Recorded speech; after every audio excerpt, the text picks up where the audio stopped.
நிபந்தனையற்ற மன்னிப்பை வழங்குங்கள்.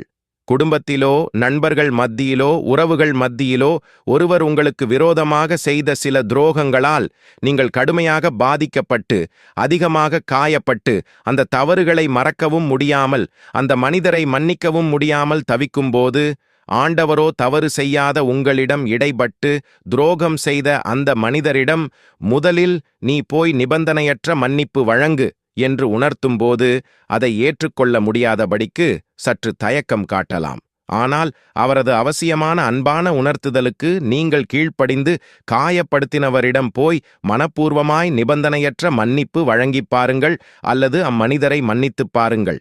அதனால் உங்களுக்கு கிடைக்கிற மகிழ்ச்சியும் நீங்கள் அடைகிற ஆசீர்வாதமும் கொஞ்ச நஞ்சமல்ல, ஏராளம் தாராளம். ஆகவே நாம் கனம் பண்ணுகிறதில் மாத்திரமல்ல, மன்னிக்கிறதிலும் ஒருவருக்கொருவர் முந்திக் கொள்வோம். கர்த்தரை மகிமைப்படுத்துவோம். ரிவைவல்